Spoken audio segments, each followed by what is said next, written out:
We always gravitate towards the characters that just make us feel a certain type of way, that awaken this primal childhood part of us. For instance, I'm a big fan of mobility. If I could have any superpower, it would easily be super speed. That shit's just broken. My second option would be teleportation. I don't know if it would be Nightcrawler, Puff Smoke shenanigans, or the giant boom portals like Thanos or Rick Sanchez. I feel like those motherfuckers just know how to demand authority. You just get so much attention entering into a room in one of those. But I digress. The point is, mobility is pretty sweet. When I play video games, regardless of the genre, mobility is more or less what I look forward to. And when it comes to fighting games, I discovered I liked mobility at an early point of my fighting game career through Reptile in MK9. Reptile is a monster. Big fan of its entire design. Its different projectiles, its slide. But what really sets him apart, let's be honest, is the speed, the dash. That thing is cracked. It has almost no whiff recovery, so you can just spaz across the screen at will. And ain't it fun? It really makes you feel like a speedster. It's fun to do in neutral, moving around projectiles. It's fun to do in Oki just to confuse people. And obviously the combos, right? Dashing to the other side and hitting them before they land, it just hits different. It just feels so good. And that simple gratification of doing the impossible, the things we've always wanted through these fictional characters, can really make us appreciate them in a level that is deeper. Know what I mean?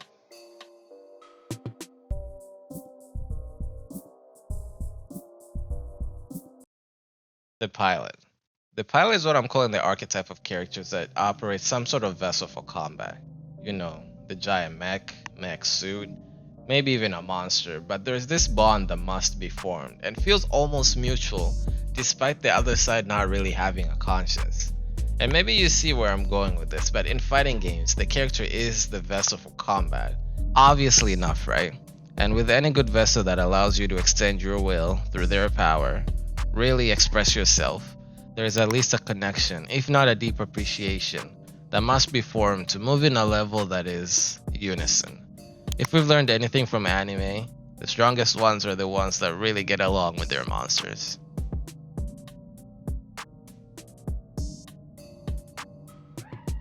How do you pick your monsters? When it comes to maining a character, there's usually three factors that come to play: aesthetics, gameplay, and strength.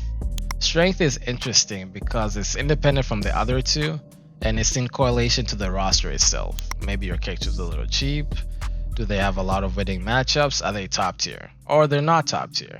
Basically how strong the character is compared to the rest of the roster. And that is not my favorite metric when it comes to deciding maining a character, but it is necessary to at least consider. And sometimes your character happens to be top tier, but sometimes they're not, but you pick a top tier anyways. Maybe you're a competitor and your livelihood depends on it, or maybe you just like winning, because let's be real, the simple act of winning is fun. So if you're trying to win, that is probably the easiest path, picking a character who's just simply strong. Just pick a top tier. You want to win, yo? Pick a fucking top tier. I don't even like Balrog like that no more, man. Just pick him, yo. Pick a top tier. Like I said, not necessarily my favorite metric. The other two, aesthetics and gameplay, is what this video is loosely about. Aesthetics is the general appeal, visual appeal of the character. Their animations, their effects, their personality. Who hired this guy? What the fuck? While gameplay being the playstyles. What do they do? Or maybe how do they feel to you? And ideally, you'll have a character that looks and feels the way you want them to. But be warned, sometimes the character can throw you for a loop. Maybe they look more interesting than they play. Like Giovanna, she's fine, her kid is okay, but let's be real, we all thought the dog was gonna do some shit. The latter is also possible, where a character looks underwhelming but plays pretty fun. Point is, don't judge a book by its cover.